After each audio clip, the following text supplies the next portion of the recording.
Pendant près de 5 siècles, les mers au large de l'île canadienne de Terre-Neuve ont constitué les pêcheries les plus abondantes au monde. Mais en 1992, après des dizaines d'années de surpêche, le cabillaud a disparu brusquement. La région a fort souffert de l'effondrement de l'industrie de la pêche. Malgré les 26 milliards de dollars d'aides d'État, 70 000 personnes ont quitté la province ces 10 dernières années et les stocks de cabillaud ne montrent aucun signe de rétablissement.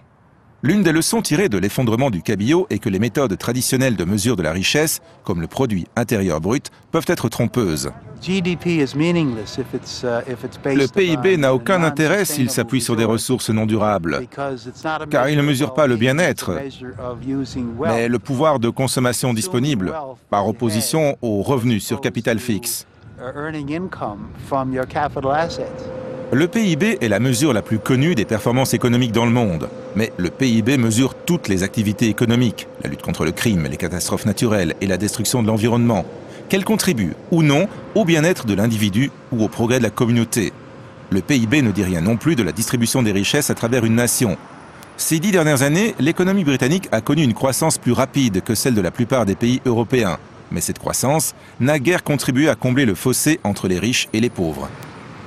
Nous sommes à Londres, premier centre international des affaires et de la finance au monde. C'est aussi la région la plus prospère d'Europe, et nombre de ceux qui y travaillent sont extraordinairement riches. Or, à un bon kilomètre de la ville, beaucoup vivent dans la pauvreté. Dans la municipalité de Bethnal Green, près de la moitié des enfants vivent dans des familles dont l'un des parents au moins est sans emploi. Une société dans laquelle seuls quelques-uns deviennent très riches et les autres restent très pauvres n'est pas viable à long terme.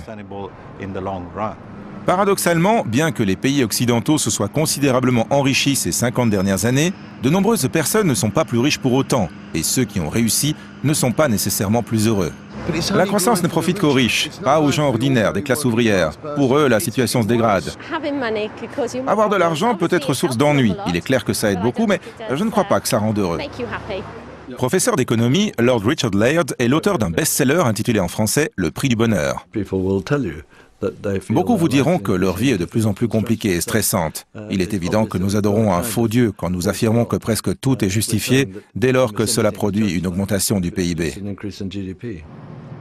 Le PIB est certes une bonne manière de mesurer la production, mais on note un consensus croissant selon lequel de nouveaux outils sont nécessaires pour calculer le progrès, le bien-être et notre empreinte écologique sur la planète. La Commission européenne travaille en partenariat à l'élaboration d'un nouvel ensemble d'indices visant à aller au-delà du PIB, afin de prendre en considération les progrès économiques, certes, mais aussi les progrès sociaux et environnementaux. De plus en plus de gens arrivent à la conclusion que ce n'est pas seulement la quantité de croissance qui importe, mais aussi sa qualité. Le défi consiste à présent à mettre au point un moyen de mesurer le progrès durable qui soit suffisamment fiable pour les décideurs politiques et suffisamment clair pour le grand public.